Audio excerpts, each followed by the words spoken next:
Hey, it's Peter Reed Miller from On Sports Photography with Peter Reed Miller. And I'm here today with my new Canon R5. Just came last night. Very excited. To be honest with you, I'm not going to give you a whole big review because I've only had 24 hours with the camera. But I'll tell you a few things that have impressed me so far, and I'll tell you a few things about it. All of which you could probably find on the internet, but this is the camera with the battery grip. Now they also make a wireless transmitter grip. I know nothing about this so far because I can't find any literature, but I imagine, although the camera has wireless in it, I imagine this enhances the wireless performance a lot. And it's really not a lot bigger than the other grip. I happen to have the 24-105 f4 on the camera. Also, I have the 70-200 2.8, which I've had for my R. So I've had a Canon R for about a year now, and you know, it is what it is, and I like it a lot. It's 6 frames a second. I'm not going to shoot sports with it. So this is a big step. So this is a 12 frames a second manual shutter, 20 frames electronic shutter. I have to test that. I mean, I really, the mechanical shutter I'm fine with. Some of the electronic shutters are not always the greatest for action, but we'll see. In any case, the camera uses these cards. These are CF Express cards. If you had a Mark III, you already had to buy some. You don't have to buy them for this camera because you can use an SD card as well. I don't know if I can show you this. Okay, so it's got 2 slots. There you go. SD or CF Express.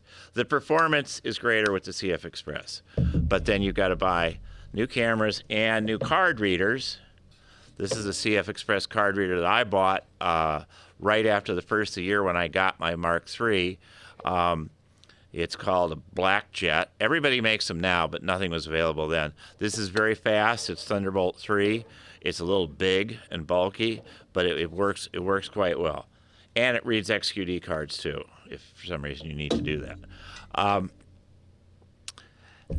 going to say the feature set on this camera is pretty much the feature set that you have on your EOS 1DX Mark III, with a few additions. One of which, well, two things that I'm going to actually been able to demonstrate. Now, instead of just lens stabilization, it's got body stabilization.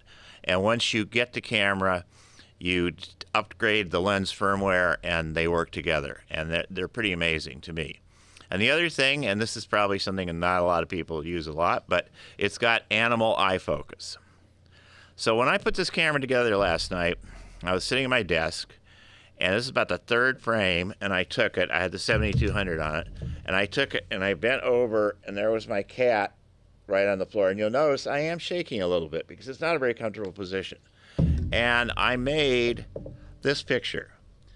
Now, it's a picture of a cat, okay? But bear with me.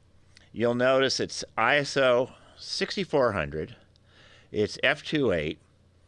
And the shutter is a 1/160th of a second. 1/160th.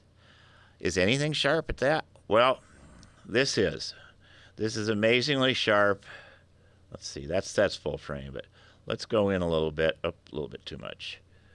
Okay, so here we are in on the eye, and if you look carefully, I don't know if this is going to come across, you can see a reflection of me taking the picture and my ceiling fan. This is, you know, 1/60th of a second, a 1/160th of a second, ISO 6400. The stabilization, the high ISO, the animal eye focus, those are pretty amazing things. I've never had that in a camera before. So it even worked on my turtle flow. See? Through the glass too. In any case, those are some nice features that I've never seen in a camera before, but really what I want to do is stick a 400 2.8 on it and go out and shoot some action. As I said, this camera in many ways mimics the EOS 1DX Mark III. And what I found with the 1DX Mark III was the best autofocus was when you went to live view, which is essentially what a mirrorless camera is all the time. You went to live view. Unfortunately, on the 3, you had to use a loop on the back of your camera, which wasn't the easiest thing to do. But so I think just from playing around in the house, I did go down and try and shoot some birds this morning, but there were no birds. So, but just looking at the focus, I think this is going to be a tremendous autofocusing camera. 12 frames a second. I mean, I still think this camera is a step towards a full sports mirrorless camera from Canon, but I think it's a big step. And I'm looking forward to being able to shoot games with it and just get out and shoot more. It's a little difficult in these troubling times, but I will do as much as I can, and I'll come back to you and tell you more about what I think about the camera and how it works for me. So for today, thanks for listening. I wish I had more to tell you, but I will soon. Hang in there. Subscribe. Just hit that button. Doesn't cost a thing. And stay safe.